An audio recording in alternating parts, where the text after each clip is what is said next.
Hello, hello, hello. How are you? What is going on, everyone? How are you tonight? I am live doing a little creators hangout, talking about holiday spirits, talking about what's going on with everything. Um,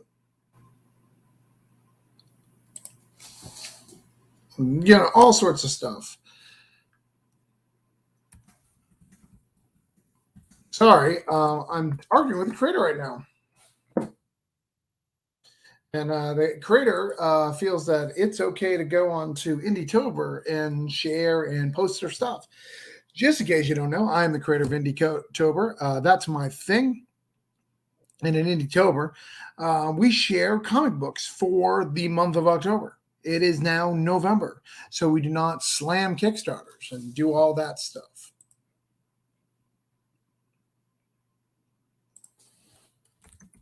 So that's what's going on with me.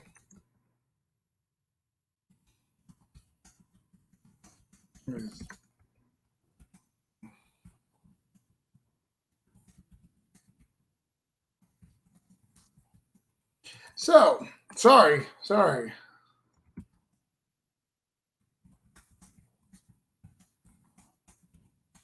Really upset about this. Sorry, people are posting. I am a little out of it. John, comics suck. Yes, you are probably right. I am having a Hershey's Porter. We're going to be joined by a couple of creators probably in a little bit, and we're going to just talk and hang out for a little bit, talk about comics, talk about what came out this week, do what you guys want to do. Probably talk for about an hour, maybe a half hour, maybe 45 minutes. Go over the cool Kickstarter that is live. We are live with Holiday Spirit. If you are not aware, Holiday Spirit is at 6,000. Let me share that. I'll even share and show you that shenanigans. If you have a Kickstarter active, or if you are part of the community and want to share stuff, come on in and share stuff.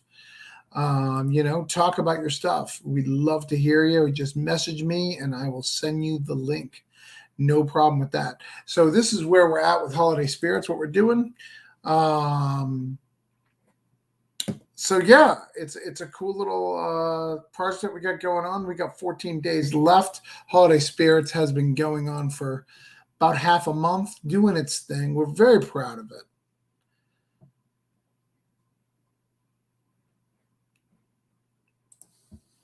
So yeah,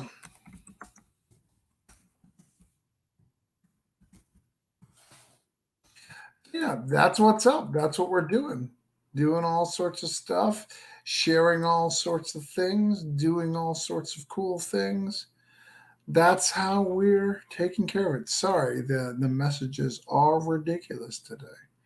It is crazy that I'm having to debate with somebody who I share comic stuff with, but that's okay. So, what are you guys doing on? What did you guys buy this week? Comment, do your thing. Sorry, I'm getting easily distracted. I don't mean to be.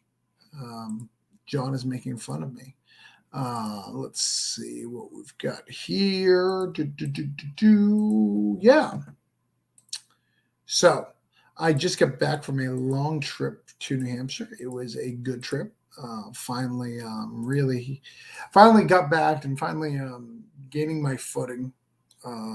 Super, super excited to be back and doing what I love and doing what I need to do to get my stuff going. I got to finally send out a friggin' email today for the community, which is great. Haven't had a chance to do that.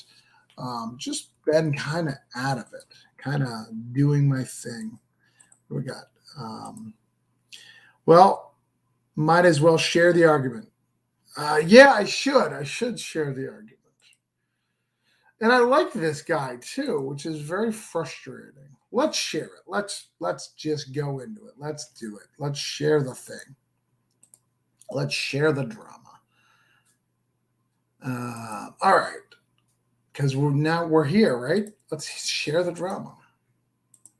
He just apologized though, so I think we're good. But let me share it. So this is what I do. It's called Indietober. It is for the month of October. We talk about stuff. So there was a campaign, Team Supreme, U.S.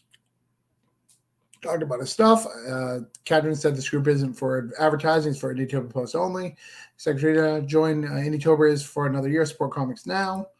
Katrina says, I know it is, but I was just going with the rules for the Travis. The large amount of groups to share, and I said, the large amount of groups to share your comic is not enough. And he said, no. And I said, you like folks supporting your comics? Are you satisfied with the multitude of groups you're in? I care about the community. He says, I created this to be a safe space without spam or share art. To share art. If you don't respect that, I don't know what to tell you. He says, as do I. I care about all indie comics and community, very dear to my heart, all communities. They respect the rules. It's not spam. Spam means constant posting of link or page to. This is a notice, a promotion, one where I might post twice in a week, in 2 weeks. But my apologies, I'm done. So yeah, that's what's up. So we had that talk, all resolved, I guess. That's the drama that Funny Figs wanted me to share. See, not a very exciting talk here. Let's get on to more pressing things. In fact, I am going to let people know that I am live. I'm going to post it in a couple of groups and let people know that they can come on and come share with me. If they are bored, they are more than welcome to come on in. I say it is on Twitter. Yeah, normally the drama is on Twitter, but not tonight. Not tonight. Tonight it is on the Facebooks, if you will. So I'm going to post this in a group.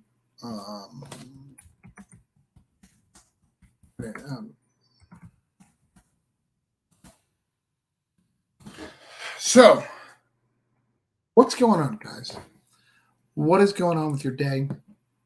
What is going on with your communities? What is going on with anything? It's been a rough week for me when it talks to comics. I started this week off where someone decided to come at me a little bit, and I fought back, and it got me really upset because I do so many good things for this community that when someone takes advantage of me, I get a little upset.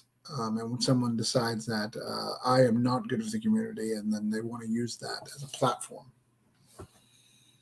Sean, I don't think you got anything live. So you don't get a message if you don't have anything live. But if you private message me, you can always come on for a little bit. But we always replace people with people who are live. So if they got a live Kickstarter there first, but you are more than welcome to come on and talk, Sean.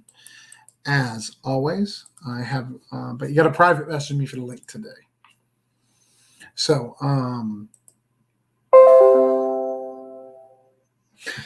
and here comes Sean messaging me privately. Tonight we're going to talk about the Cthulhu Invades Wonderland. We just revealed the picture, which is really cool. We are going to talk about holiday spirits. We're going to talk about that for a little bit. We're going to talk about the Stake World Tour that I'm putting on together. We're going to talk about the Scout thing. Let me see if I can brighten this up. Can you guys see me better? Whoa, a little bit. So we've got tons of things to go. Please let me know you're here in the comments. Share, like, all that jazz, whatever you're doing. It's a pretty exciting night tonight. Lots of various things going on. So if you are around and you want to hang out, come on in. The water's fine, as you will. Sorry, I'm getting messages. I know people are starting to join. I'll get them all going on in a minute. Let's see. There's that. Hey, buddy. Kara, I'm in. What'd she say? I'm here. I got out of bed for this. All right. Kara's coming as well. Let me get Kara her message. Sean, I see you back there. Just give me just a second. Kara wrote me this long thing once, and I never responded to it because I'm that kind of guy sometimes. Hey, Sean, how are you tonight? Hey, dude. What's going on? I always see Travis. I never miss an opportunity to say hi to Travis. All right. I hear you. Yeah, I'm just coming back from my vacation, so I'm a little out of sorts. My wit isn't as strong as it normally is. I'm also not feeling great. I don't think it's like the COVID or anything. I just think traveling for a couple of days, kind of gets you after a little bit. So I think it's that. And because it wasn't even just traveling in to Boston, I was traveling all over. And Kira is coming on. She's got some crazy. I don't know what's going on there, like static. Do I have static? Yes, we see green lines and yellow. We don't see you. We see. Oh, I see me. That's weird. John, Should I see Kira? leave and come back? Green lines and static. Yeah, no one sees you. We see lots of lines. I will leave and come back. All right. Glad that was sorted out. Trish says, "Hi, my friends." Hi, Trish. So, but yeah, things are a little crazy, but I'm getting back on the wagon. I got to get this holiday spirits funded. We are only $1,500 away from being funded, which is super low with 14 days to go. We're definitely going to get there. We just I'd like to do it sooner rather than later. You know what I'm saying? Exactly. Carrot's the exact same thing. Okay, give me a minute to mess around with it. All right. See you soon. Bye. All right.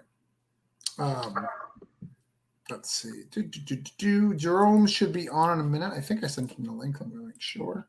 I did. All right. So what's going on? What are you working on? What's going on in the world of Sean? I forgot how to put a comment here, but I have something that should be launching in January that I'm just now starting to build for. So I'll post that kind of in the comments section. People can check it out, follow it. I'm yet to do a heavy promo push. I think I've only shared it once so far, but there it is. Yeah, well, it comes out in January. Okay, so this is for 2100 AD 1 through 4. So how many issues are out now? I know you sent me a couple. Is it just 2? Is it more? Yeah, so I launched volume 1, which is like 1 and 2 combined. It was a 44 pager, and then this is essentially 3 and 4. But of course, people can pick up 1 through 4, so it's the same thing. Another 44-page volume. Okay. Have you had any chance to read it yet? I haven't. I had some work assignments, so I got right before I left. I got a gig to write somebody's comic, so they gave me their 12-issue miniseries. So I had to read that while I was on my planes and stuff. So that was what I was doing. But it's all my thing. Hey, Jerome, how are you? I'm good. What are we saving in Canada? What? Your shirt says "save," and we can't see what it is. The rhinos. The chubby unicorns. I see. It's important. All right. I feel you. But yeah, so 2001 AD will be coming out. So that's your January launch. Kara, you can just hang out. We just Okay, can't see. you can hear me. I'm good. I don't know what's going on. It's like your computer's broken. I'm on my phone and everything else is working. I don't know what the deal is, but I can just hang out and talk. Are you on a Razor? Like an old-fashioned Razor phone? Is that what's going on? I am not, surprisingly. I am on Android. A Razor. Wow, dated yourself with that one, Travis. Razor is the best phone. I'm only using Apple until the Razor comes back, because that was the best phone, the best technology. You know how many levels of Snake I beat? Massive. Sorry, someone moved my stool, so I don't know where my stool is, so I can't raise my feet. It's frustrating. I kind of like it, Kira. It's giving me like a 80s kind of poltergeist vibe. I dig that. A little bit of cyberpunk in there, maybe. So Kara, what are you working on? What's going on? What well, you woke up. I have the Cthulhu in Wonderland poem that I did with James. Okay. My brother, and I'm working on a new book called The Brotherhood of St. Judas. Okay. Is it religious based, or is it kind of like a night based? I guess the best way to put it is it's sort of like urban fantasy with religious mythology mixed in there. Okay. All right, I dig that. So like angels, sort of demons, stuff like that. Not traditional angels or demons, but you know, that type of thing. It's essentially, if you want a short pitch, what it essentially is the theory is that Jesus asked Judas to sacrifice himself for Jesus, and so that created the Brotherhood of Saint Judas. So they're people who commit atrocities in the name of the greater good. Okay. They're immortals that that commit atrocities in the name of the greater good. I can dig that. I can dig that. I just wrote a Judas story myself for the Band of Brothers anthology that I sent in. So we'll see if I get it submitted. Trish is sharing links. Sean shared his link. Jerome, what's going on? What are you working on? Believe it or not, I'm working on Holiday Spirits. Huh? What's that? That's a pretty cool book that we're trying to fund as early as possible. Okay. But yeah, it's an horror anthology for it's a Christmas theme horror anthology. Nice. With the 3 ghosts of Christmas visiting a strange character that you know of. I think you wrote that part. But yeah, we have the three ghosts of Christmas who are visiting this guy who's on death row, and they show him some stories to teach him a lesson. Hey, Ted, you're more than welcome to come on. Ted, if you message me, if you want to talk about Grimm. So yeah, that's kind of it. Kira, Razor doesn't have the internet. It just doesn't have. You can't say stuff. Sorry, I this is the last time I'm gonna mess with anything. I promise. What's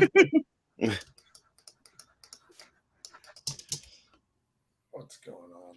Okay. This is the weirdest thing. So Travis, how many stories in Holiday Spirits? It is. Well, we have announced 1, 2, 3, 4, 5, 6, 7, but there's 2 more that we haven't announced because we're crazy like that. We have things that we don't even talk about. We just hold stuff back, Sean. That's how we roll. How many pages? It's 80, but it'll probably be closer to 90 to 100 by the way Jerome's going. He just keeps throwing things in there like a crazy man. No. What are you drinking tonight, Jerome? It's Red Ale. It's from a small brewery up north. What's the name of the brewery? Can find the name. LTM. Okay. So question for you. What is this hat that you're wearing? It's offensive to me because of the Yankees part, but also it's red. Do they not know that the Yankees colors are blue in Canada? Did nobody tell them? Well, no, you shouldn't be offended by that. The thing with my baseball caps is that they're more souvenirs than anything else. When I go to visit, when I go on vacations in the U.S. and I go to see a baseball game, I buy a hat. So that's just it. So that means that you were excited about the Yankees or something. That's offensive. No, it just meant that I went to a Yankee game. That's just it. It's a souvenir. That's exactly the problem right there. Like yeah, I know. That was. What if you a gatekeeper, Travis? Jeez, just. I am a gatekeeper. I am.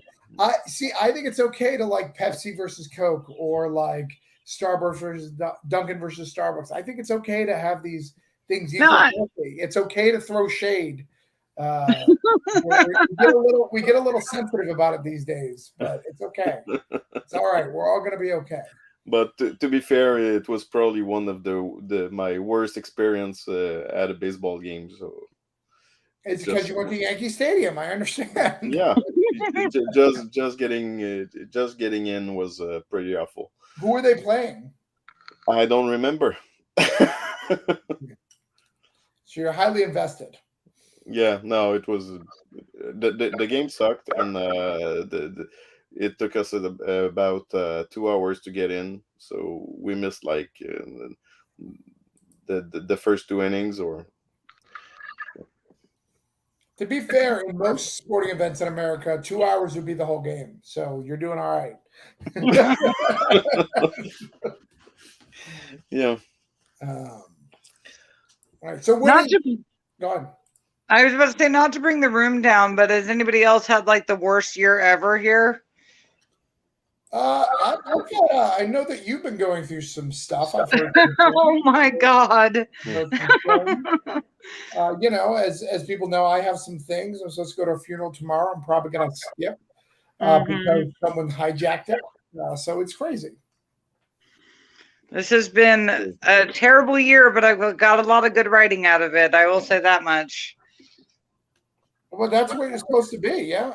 But for Sean, like this is your first year, right, Sean? All your books have come out this year. They're all 2021, right? No, it's just the illusion of that. Okay. I started to have some stuff come out like end of 19, start of 20, and I was pretty content to just kind of let the pandemic play through because for me, I think I was chasing publishers just for various reasons. I had quite a couple, I guess, people in the industry started to read my stuff. Like Matt Hawkins read my stuff, right? He read 2100 AD, the book that I'm going to launch in January. Right. He read it like a couple into COVID, and he told me that he liked it. He's like, I really like it, and we started to talk a little. But it was just a bad time because we're starting to, this is 2 months into COVID. Our comic book store is going to shutter.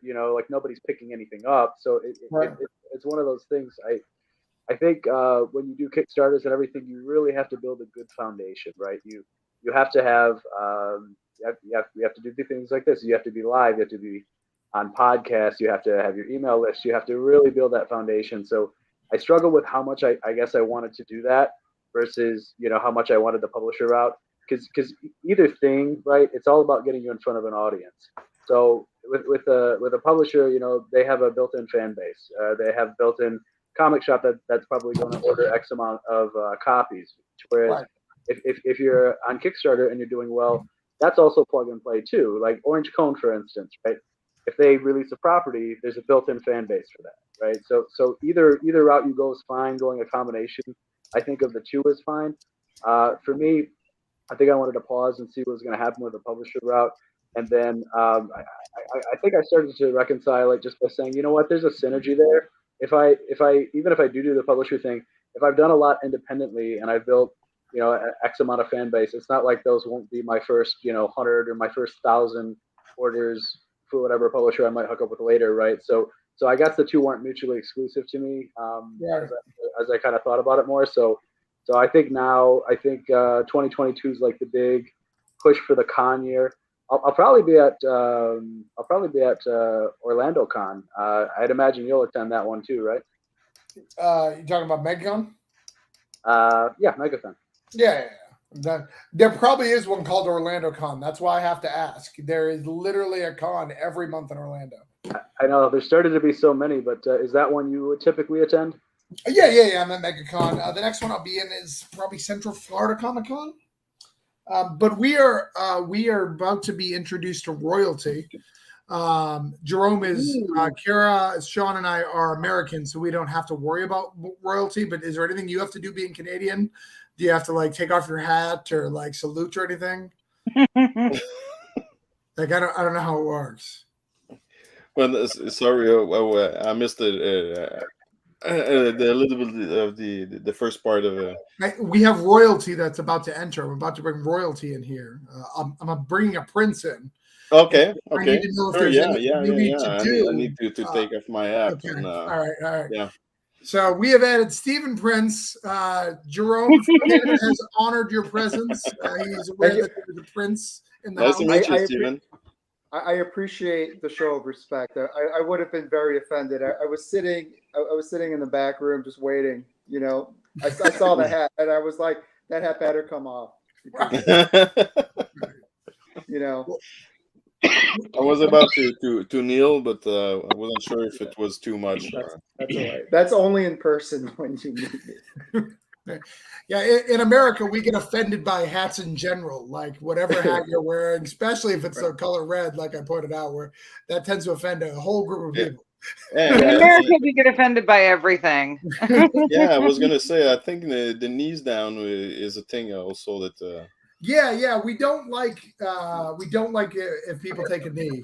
We don't like it if they Don't take a knee and don't riot take a knee. instead. Like, it's bad. Like it's Yeah, it's Curtsy instead. red curtsies. yeah. I'm all about the curtsy. I'm offended by these little Nas in Elton John commercials because does that mean they're getting together? Because little Nas and John Travolta, not John Travolta, Elton John have a lot of crush. That's a very different relationship. Totally different John. It just means one little Nas joined Scientology. That's it. That's all it means. No, no.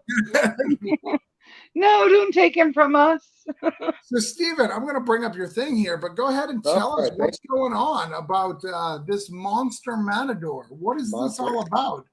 It is a delightfully demented kaiju throwdown about a monster matador who fights kaiju to make a better world for his daughter. We are currently in a Kickstarter for our latest book, Monster Matador Afropocalypse. It is 68 pages because I unlocked our first stretch goal at funding, which was 5K. This was our 7K stretch goal. The math doesn't make sense, but I was never good at that, so everyone else benefits. In this one, he joins a team of kaiju killers to hunt down an ancient evil that is threatening to unleash a zombie plague across the world. And it's pretty awesome. The art is by Fabio Alves, who was nominated for a Ringo Award for his cover work on Banjax. Colors are by Alex Zieff, who is the current colorist on Cult of Dracula for Source Point Press. And this is my love letter to Predator and basically 80s action movies. And like Predator, which had Shane Black, a screenwriter, as part of the crew, Ryland Grant, who is a Ringo Award-winning writer. He's currently, his current book is Suicide Jockeys, also from Source Point Press, and he is one of the kaiju characters in this book. Oh, okay. So as a special guest star. So, and I don't know what else. It's good. Get it. No. Well, Get it. and it has more pelvic thrusts from men than any other book in the market, which is saying something. It is the sexiest book on the market. Right. I got to tell you, on Kickstarter, it seems to me if you put boobs on it, you're going to get a $20,000 plus campaign. I'm aiming to do that with the pelvic thrust. Right. And I think you deserve it. I want to bring. I think it works that way. First century, you know, boobs are old news. Pelvic thrusts. Yes, I'm all about the pelvic thrust. Thank you. And from what I've heard, it's the pelvic thrust that really drives you insane. Is what I hear. Oh, absolutely. Absolutely. Kara, don't die. I'm doing my best. I'm doing my best. I'm sorry about the cough. For real, like you absolutely cannot die for your family. Please do not. I know. I'm doing my best, guys. Don't pelvic thrust when you drink because that might cause problems. I'll do my best. I don't know why those two things would come together, but this is your fourth issue of the Monster Matador, right? Yeah. So we did Tango of the Matadors, which was a 3-issue miniseries, and this is the follow-up. After doing 3 Kickstarter, I was like, I can't freaking do this, 3 times a year. So we just dropped one. That's why this one is 68 pages. So it's Okay. a complete story. It's a complete book, and we'll probably do these once a year or so. It's just too much doing Kickstarter after Kickstarter. I don't know how any of you feel about that. I know Travis, you do a lot of them. They're pretty brutal. I still haven't done one just because I'm so intimidated by it. Travis is just going the other way. Yeah. I'm not less more. Here, let me remove the logo from Jerome's face because he probably doesn't like that. Don't mind. It's fine. I'm trying to figure out how to do Get it. it. Why is it happening? No, Travis hates my hat. All right. Is there a link to Monster Matador in the comments? We are going to get that in a second. All this anticipation is driving me insane. I need this book now. Yeah, definitely. The Banksons need to, if they are not on the Monster Matador train, they need to be. They absolutely need to be. There we go. Let's get that out. There you go, Trish. That only went through. For some reason, it only went through Twitter. I don't know why. I got a question. John, I saw you posting. Do you mind? Would you mind posting it? I'll post it in the comments. You want me to do it? Yeah. I'll post it in the private chat so you can see it. All right. Oh, you got it. I got a question for Steven. Go ahead. Go for it. A simple question: how did you come up with that character? I was sitting around one day and I was just trying to think of trying to come up with character or an idea, and honestly, the name just popped into my head. Okay. And it just kind of grew from there. I was for a while. I actually came up with this like 15 years ago, and I didn't really do anything with it. But I was obsessed with there's a Peter Sellers movie called The Bobo, and he plays Matador, the greatest singing matador in all of Spain. So fun. I mean, it's a funny movie. So I was for a while. I was just obsessed with matadors, and the name popped in my head, and I thought that's a really cool name. And then, you just start to think about it. A matador fights bulls. So what happens if he fights giant kaiju monsters? And of course, that's the automatic logical leap. Automatic, right? But but you talk about you think about superheroes and movement and things like that, and with Matador, that it's already built into the concept. So it just seemed like a natural idea, and I just kind of started developing it from there. My original concept of it was actually kind of more of a slapstick Three Stooges kind of thing. Okay. Right. But then I made it a little more serious. I actually wrote and drew 12 issues of the book on my own. Oh gosh. And then we relaunched it. I relaunched it with Fabio because I'm not really a very good artist. But I kind of did it. I was like, I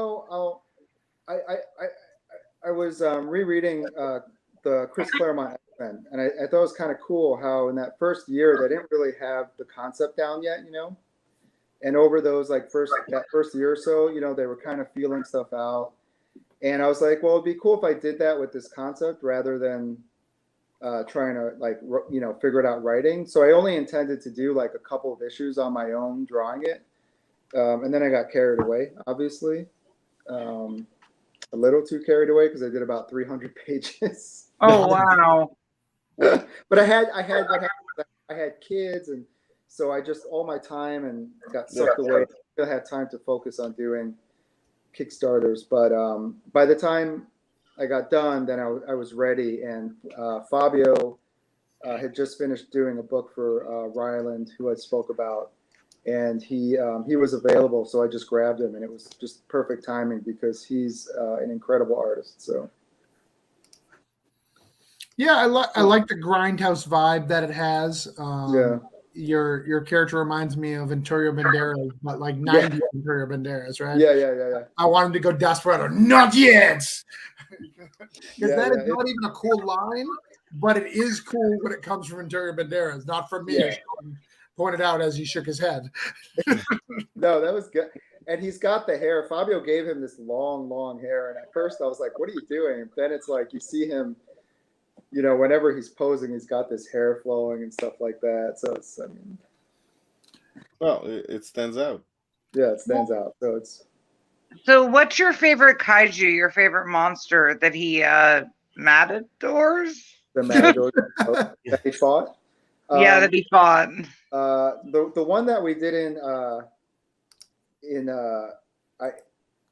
Tango the Matadors, which was called, I called it the Volagante, and it's basically just this giant fly, but the twist on it is that it's like a queen, so it has thousands of children.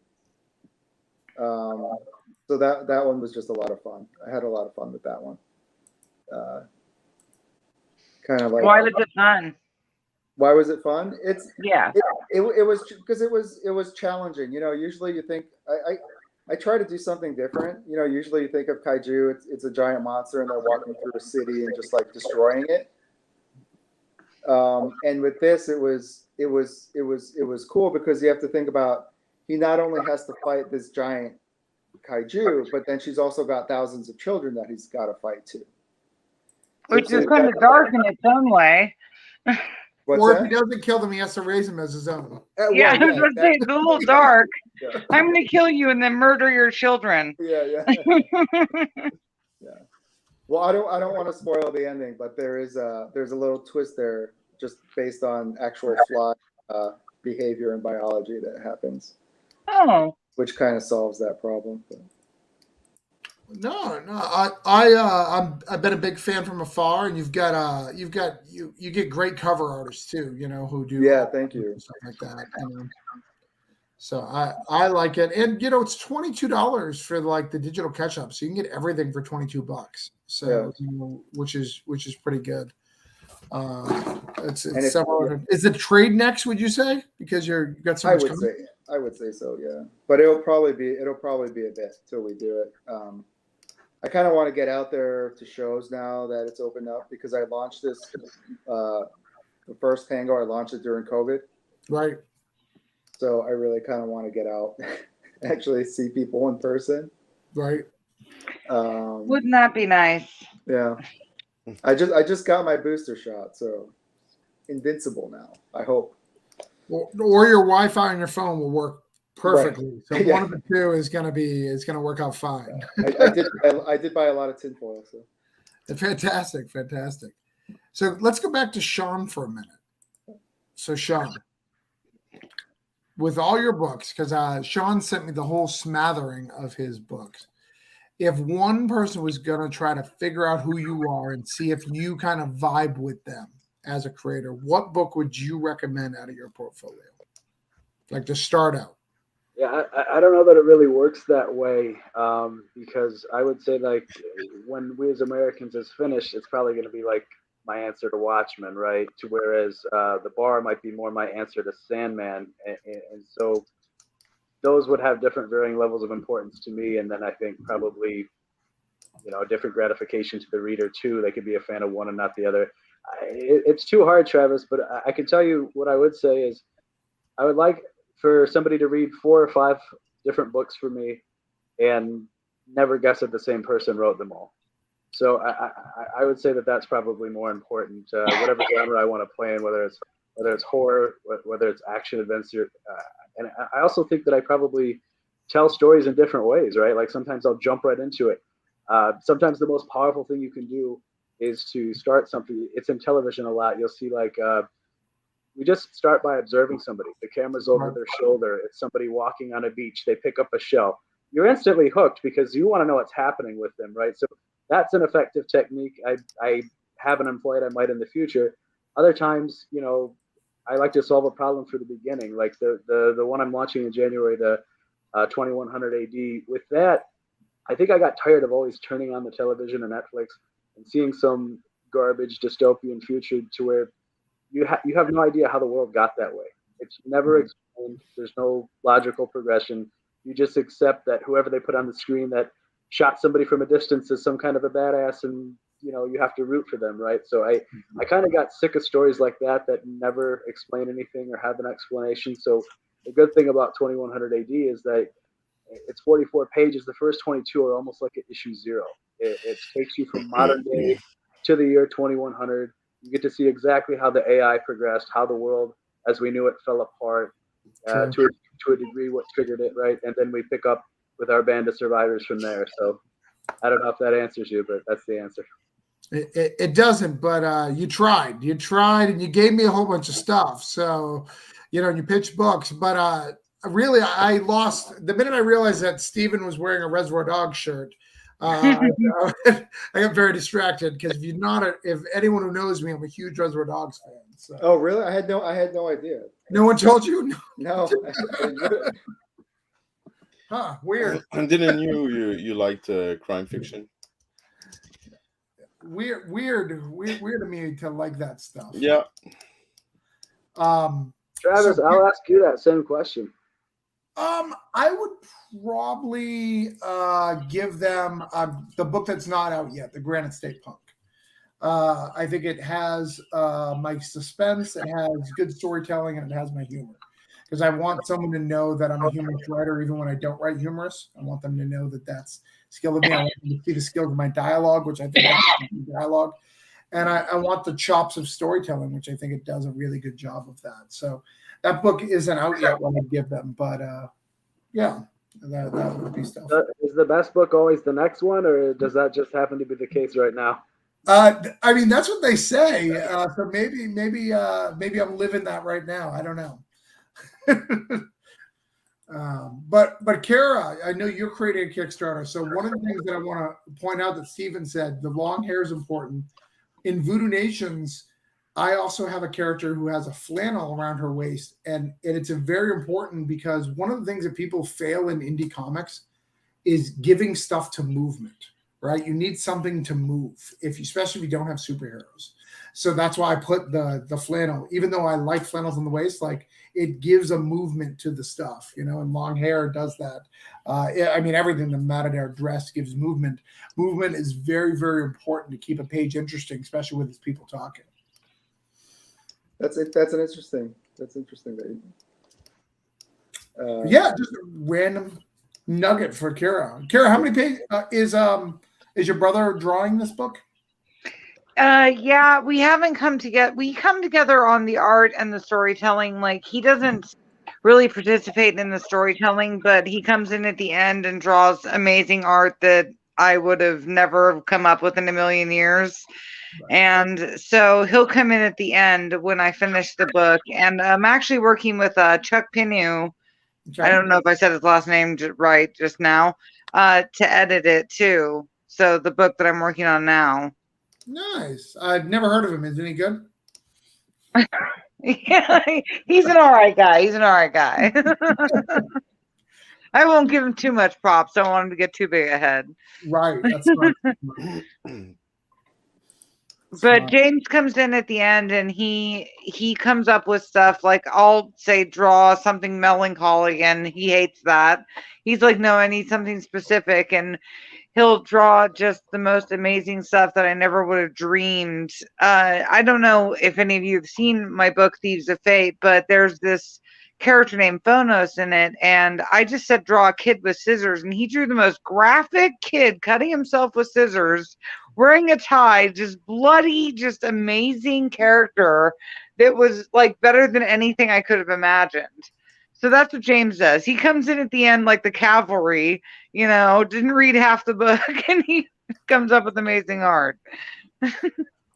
Mike says, Chuck's our editor too. Who doesn't work with Chuck? Chuck is amazing. So Chuck, high regards for Chuck. See, I feel like, because I already put somebody on blast, maybe I should. Last conversation with Chuck is me yelling at him. What'd he do? Nothing. He's just a little behind on something he owes me. And he used it.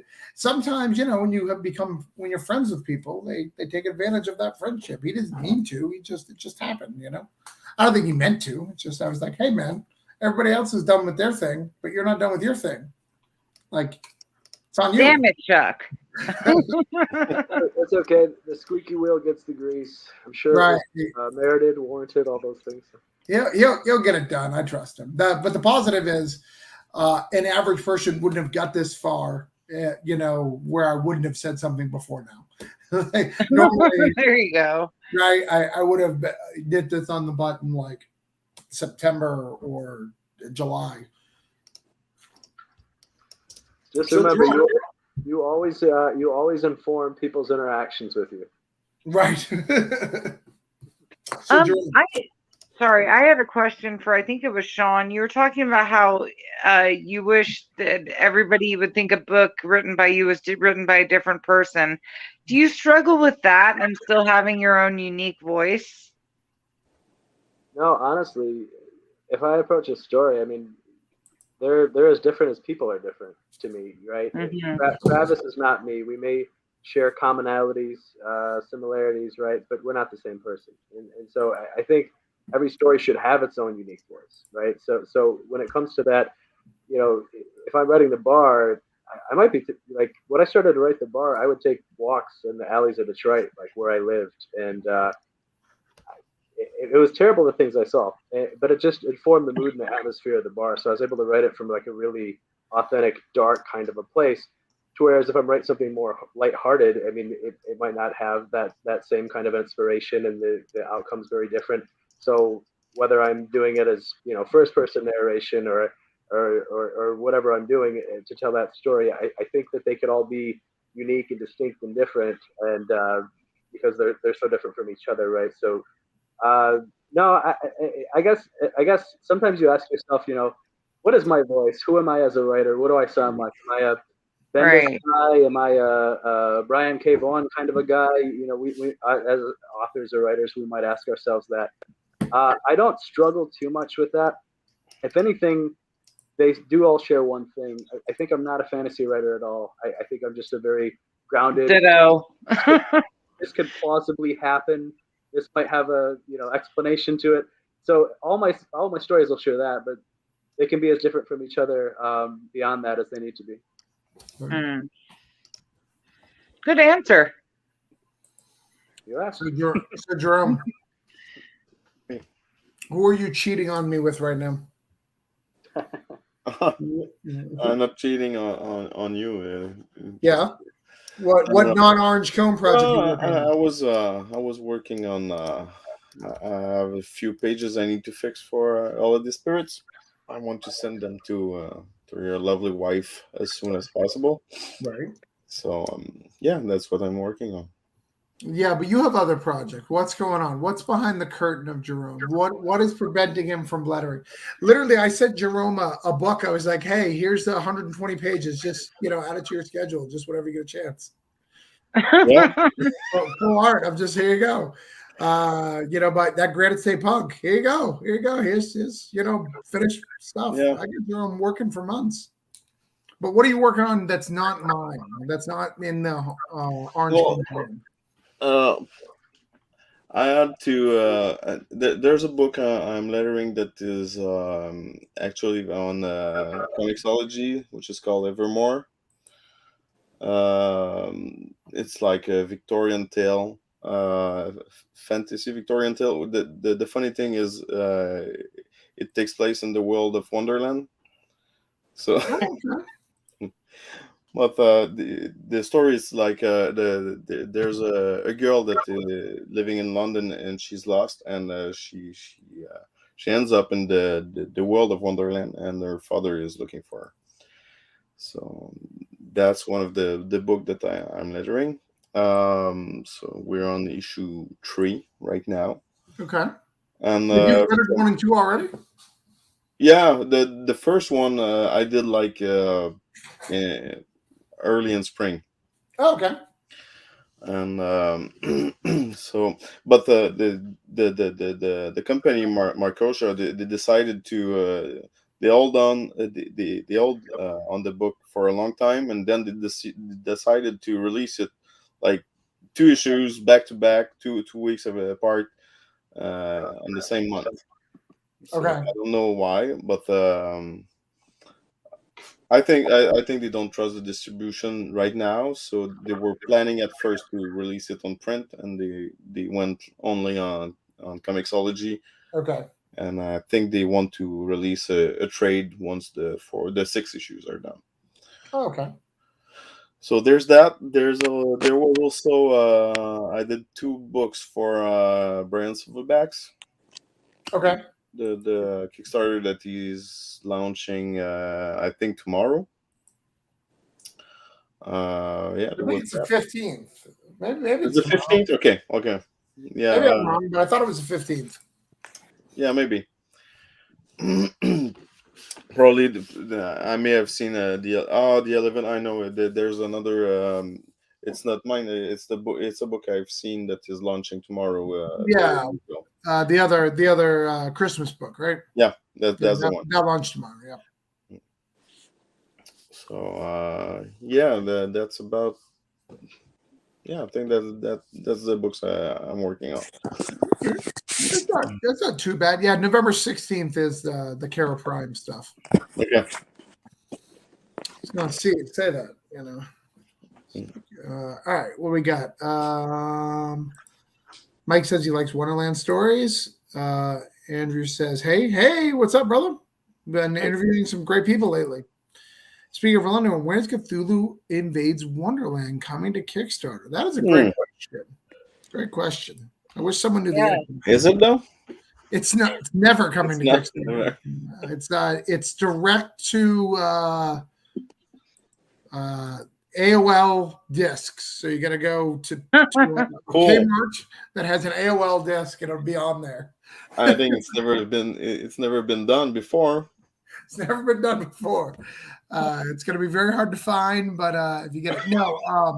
Cthulhu Invades Wonderland. Everyone has to be completely done in 4 days. So the 14th is the final deadline for everybody's done. Then Jerome and myself and Heather will look at it, and if everything lines up, we will start planning for a January launch. But you will start seeing stuff like last time, where you see the little promo pictures. We'll do a promo video. We'll start, producing the team, telling you who's in the book, who's got what characters. So, yeah, that's the next launch. That's the big launch in January, assuming everything's good. And we've got, what would you say, Jerome? Probably 92% of the book is done, like story-wise, like submitted. Oh yeah, I think so. Yeah. So we're pretty close. So we've got about 8% out there doing stuff, and most of the ones who are doing stuff, it's really not people we're worried about. They're the pros. They're just they have big giant paying gigs that come right before this, so they just got to get that much. Not as much as Witches, but still great. I assume that's a Wonderland story. Okay. So. Well, yeah, I'm actually super excited about Cthulhu Invades Wonderland because I had to fight with James about that poem and I actually won. I never win. He's usually like, no, I don't want to use that one. I can't draw for it. But I was like, I really pushed for that one. I was like, no, it's the right poem. Use it. And I had to push for like a month and a half, but it worked. Yeah, I've actually got to get his things colored because I have not done that yet. That's on my list of things to do. I'm excited to see it. The negative of your brother is he's colorblind. He's a fantastic artist, but coloring is not his greatest strong suit because he's colorblind. No, it is not. Unfortunately, we have had many arguments over purple and blue over the years. And a lot of me going, I can see color and you can't. Weren't you going to try to color that one again? I was going to try to color that one, but I've been working on trying to get my color skills down. I just don't have them like completely technology wise. Like I could do something with colored pencils that would be fine, decent work, but the technology is throwing me off and I'm having more trouble with it. Right. Sure. I actually mentioned Jerome because Jerome colored his the last story, the Wheeler story. Oh, did you? Yeah, I did. Believe it or not, Jerome's is a colorist and a good colorist at that. Yeah, I did some. But the thing is that the lettering took a huge part of my time. So, and I enjoy coloring, but I'm just way too slow. So I'm not like offering my service anymore. But when I do for some of this stuff for myself. Yeah. He's good. He's good. Going back to Steven, though. Steven, so I noticed on your Kickstarter, one of the coolest rewards I've ever seen. Can we talk about the black and white version being done in the add-ons? What's that all about? Yeah, I was playing around with a page, and I was switching it to CMYK, You're right. and I accidentally changed it to grayscale, and I was like, oh, that looks kind of cool, and and I did a few more pages, and I was like, oh, wait a minute, this is actually, it's got kind of like that Night of the Living Dead vibe. It was like old, the old horror movie vibe, and it fit the tone of everything. So I thought, if I asked in one of my updates if people would be interested in it, and a few people were. So we're just doing a really small print run of it, but it looks pretty cool. Well, one of the things you should consider doing, on all your stuff is, maybe doing a digital deluxe. It may be a little too late for this campaign since you're in your last little punch, but I think digital deluxe people would really like to see you can get them to buy the digital, but for a couple extra bucks more, they can get the digital deluxe, which has the black and white included. We have done that in previous campaigns. Mm-hmm. One of the things I've been kind of working on, especially now that Kickstarter has the add-on store, Right. is I've been trying to streamline my awards a bit, rewards Sure. a bit. I think the first campaign it was just so many, and so I tried to get like every little variation of everything, and it was just by the fulfillment time, it was just insane because it was like everything was just like kind of made to order. But so I've been playing around with it, but that's actually I didn't come up with the black and white. I think it was until like literally the end of last week or something that I dropped it in. But had it been pre-campaign, I would have probably figured out a way to do that. So, but yeah, I think it looks awesome. In Thank you, the yeah. page sample that you give, I think it Mhm. looks dope. And I'm not a huge fan of black and white comics. I like The Walking Dead, but I think this guy's art translates really well to black and white. Yeah, and what was interesting because I just converted the colors, and I guess maybe because it's in the jungle or whatever, or in the forest, she does a lot of lighting effects, so that white actually is really striking in black and white. It really like pops on a lot of those pages, and it really kind of like it really feels like light on the page, So I think that's kind of why it worked so well. Yeah. No doubt. No, awesome. So I'm not going to be on very much tonight. Like I said earlier, I'm not feeling great. Broke Down New Artist was pretty cool too. Yeah. I did a black and white. Oh, did you? Okay. Version. We actually have Jerome and I actually have the full Broke Down in black and white. Oh wow. Every issue. I actually maybe not 4. I don't think he did it for 4. But Maybe not, but yeah. but 1 through 3 definitely we have a Noir edition. We haven't produced it or done anything with it, but Right. we're going to eventually put it on a print on demand site and allow people to print them out and get them done. What print on demand do you use?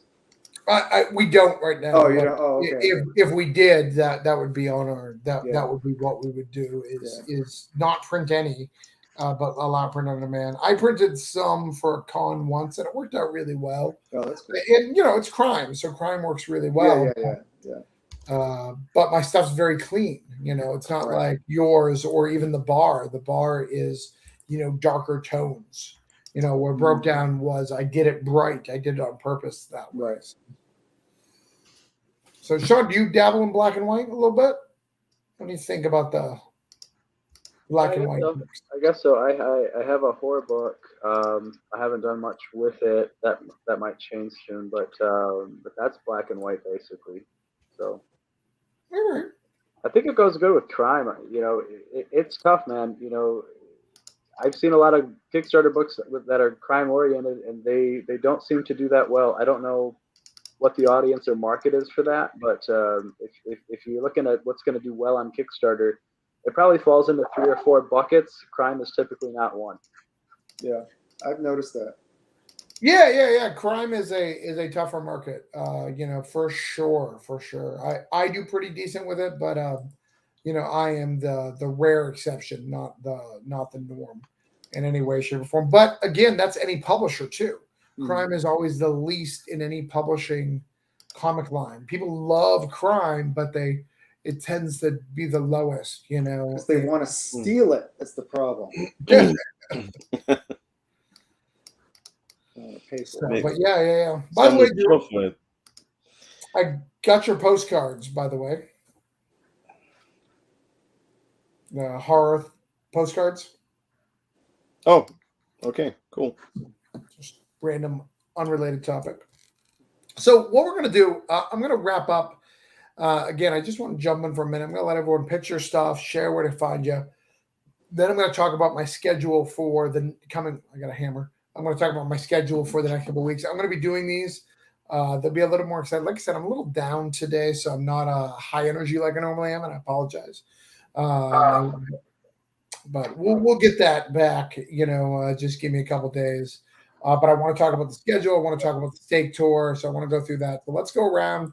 Tell everyone where you guys are at. Give one last pitch of everything. Sean, let's start with you. Pitch what's coming. Tell people where they can find the stuff now. Did your stuff arrive at the collective yet? Did the comics arrive there? Yeah. Yeah, I think they would have probably arrived right before Halloween, actually. Okay. So I'm going to put link in comics to just kind of my website. That's where you can subscribe. I posted a link earlier in the comments that was to the upcoming campaign. Okay. So there it is. Basically, upcoming campaign is 2100 AD, volumes 1 through 4. So I think if you look at Matrix, if you look at Terminator, they're the same story. The difference is in the execution, right? What direction do they go with it? Same thing with 2100 AD. It's that story that we all know. I think there's a lot of differences.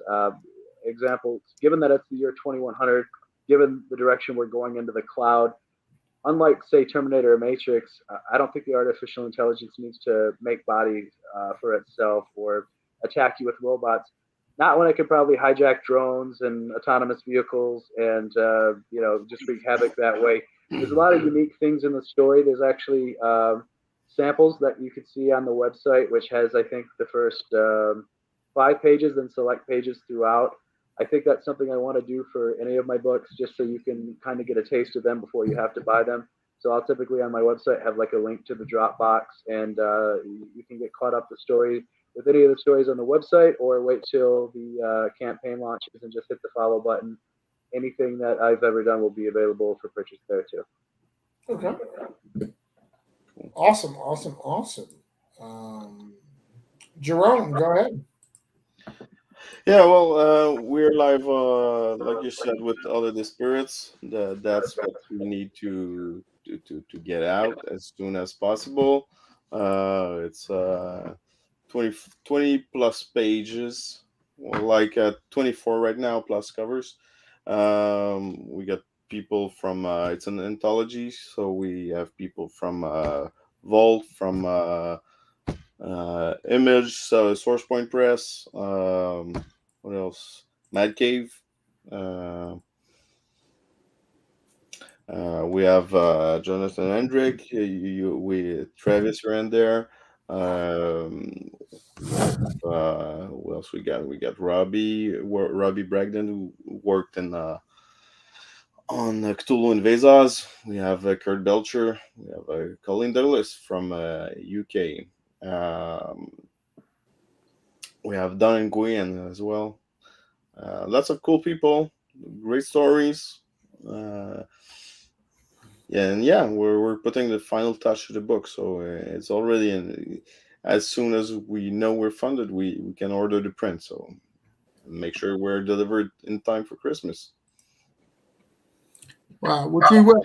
That's one of our goals, is to make sure that we are out for Christmas. That is important to what we're doing. It's a holiday book. You want it by Christmas, so we are making sure that we do that. We're going to do our part. You just need to do your part by backing the book. Yeah, don't wait the last 24 hours to back. Right. It helps us out tremendously. I'm willing to write that check if I know the check is going to be refunded. I'm just saying.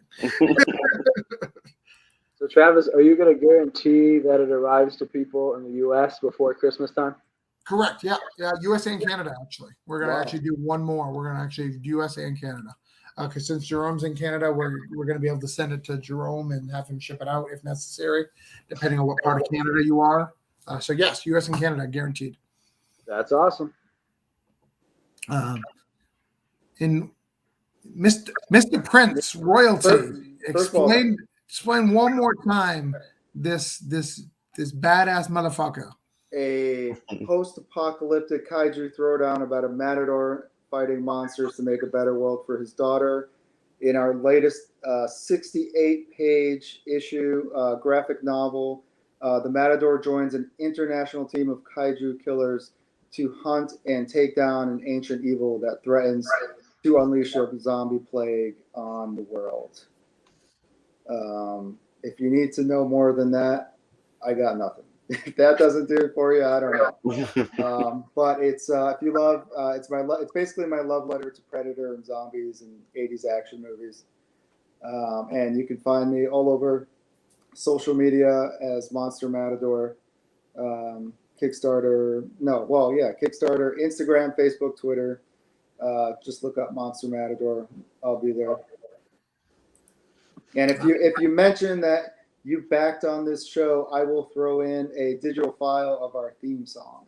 Nice. Which is really cool. If you like kind of 80s metal, it's got like a bit of that. And it's done by. We need to get you to at least. What's your highest backer count you've had on any of these? 160. 160. We need to get you to 175. I think that's super doable. We'll throw you in a email blast. Yeah, we can make that happen. I think that can happen. I've got to back yours. There are so many projects on Kickstarter right now. There is. I am backing.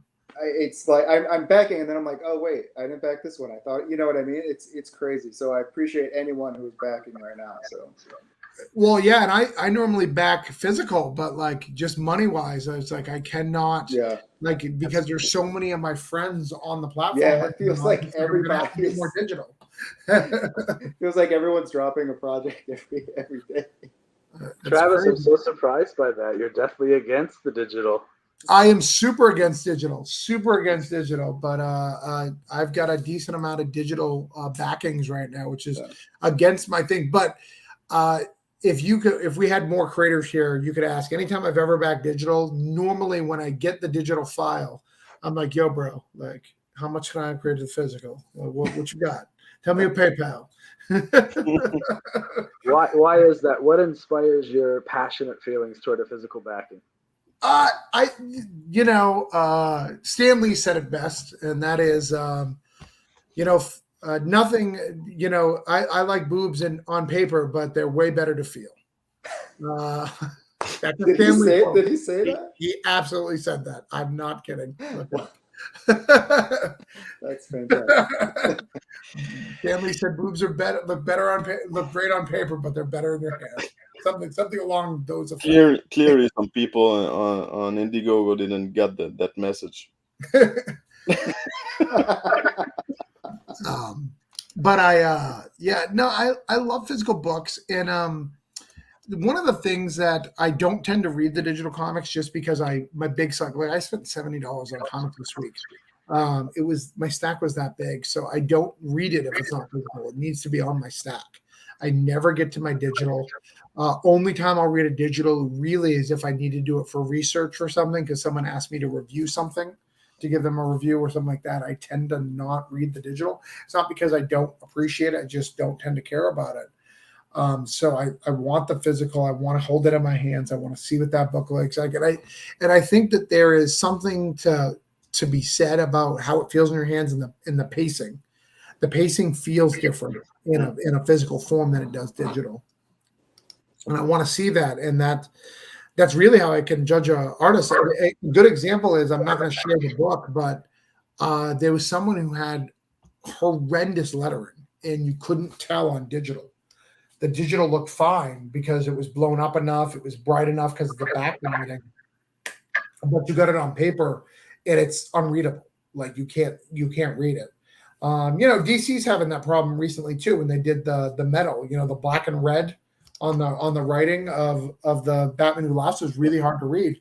But on digital, it was fine. Very, very easy to do. So I think that those things are why I like the physical form. And I want to know that I have it. I want to, if I do one of these things, I want to be able to hold up somebody's book, hold it up. That's my own. So that's probably not a great example, but I want to hold up somebody's book, and say, hey, I backed it. I've got it right here. I'm ready to read it, So I don't know. That's just my opinion of it, but I'm with you on that. Totally. Which I don't understand why, because you literally should order it, send it to me. I'll send you packages once a month. It would save you so much more money because you're paying like $47 in shipping. I know, but still, yeah. But you're just gonna pay that bill. So what's the point? I get mad at paying 10. Like if someone pays 10, even if it's justified, it's like a 200-page book. I'm like, but does it cost 10 really? Let me do Yeah, my shipping costs are just horrendous. It drives me crazy. I wish we could do free if paper wasn't the paper shortage and everything else. That I normally do free shipping, but I had to stop that. Trish, my wallet would be happier if Mike backed digital books more often than physical is always better. Yeah, Trish. And Trish, definitely check out Monster Matador. I think it's right up your alley of stuff that you and Mike like. I think that Stephen is in the caliber of the writers that I've introduced you to in the past. So definitely check it out. If you have not, you may have already backed it. But you guys are welcome to go. I'm going to just talk about my schedule for the rest of the week on what I'm doing.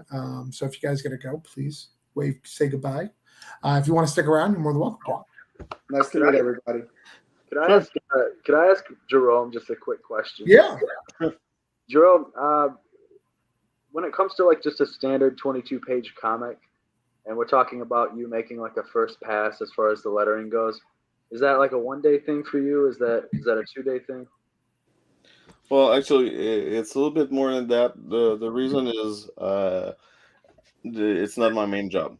So okay. So I'm working on comics on the evenings. So, but for 22-page comic, I'd say maybe like 3 days. Hours wise, is that like 3 days equal to like 8-10 hours, 12 hours? Yeah, it's probably equivalent to a full day job. Sure. That was it. I know so many letterers, everybody works at different paces, and I know the cool thing about lettering is the more years you have in, the faster you get. Yeah. Sometimes drawing works that way, but not always. But with lettering, you build your tools, and then it's like I don't have to create this. I just grab it from over here and set it there, So. And I'd say that the first issue is always the longest because you need to figure out all the different voices and the different styles for the effects and everything. But once the first one is done, the second and third they usually go pretty quickly. Okay. And then sometimes he works with someone like me who makes him letter out the black and whites just for fun because I just need to see it. But you guys are welcome to go. See you guys. Okay. See you. Take care, guys. All right. Jerome's gone too. So let's tell you what the next week. So we just have announced the Stake Tour. So I've been running the Stake Tour. So I work at Scout Comics a little bit. I work with David Byrne a little bit more than Scout Comics. We're doing the Stake Tour. So I set up a 13-store tour throughout Florida, which is really, really cool. So that'll be going through starting November. Oh shit! It's next week. November 17th is the first one, and then it goes till January 30th. Monday night, I'm going to be doing a live with them. We're going to show off the 5 exclusive covers that we've made. So we sold some exclusive covers, which are really cool. It's a really cool thing. Have you ever read Stake, Sean? No, Stake is a really cool book by David Byrne, one of the co-publishers of Scout. So that's going to be a really cool thing. Very excited to get that. So if you're into exclusive covers, definitely check that out. Probably do that around Monday at 9. So that'll be them. It'll be all 4 stores / YouTube channels that are getting those covers. How many of the print runs are. Hopefully links to where you can pre-order them. And there's some foils, there's some metals, there's hand numbering, there's remarks, there's all sorts of really, really cool stuff. So you're going to want to be here at 9 o'clock when I do that one. So make sure that you're here for that. Friday night, I will probably be on James's show. So if you've ever been on James's show, I'll probably be on that. If not, I'll be live. I'll be with Kevin Joseph. So one of the two will have me on for that. Next Monday, I'll be back on here doing the Creator Hangout. I'll have tons of new creators with me tonight with a little more intimate. I was a little more laid back. Again, I'm a little tired, trying to catch up. But I'll be back to normal next week because I plan on getting this baby funded by next time you talk to me. So hopefully that'll be everything you guys need. So I think that is it. Sean, you got anything else? Oh, Sean's missing. Am I missing? I think I'm still live. I think it's just Sean. Can somebody comment to let me know if I'm alone? Bueller.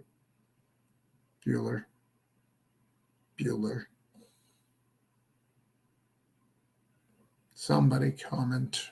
Leave a message. Mike, I need you.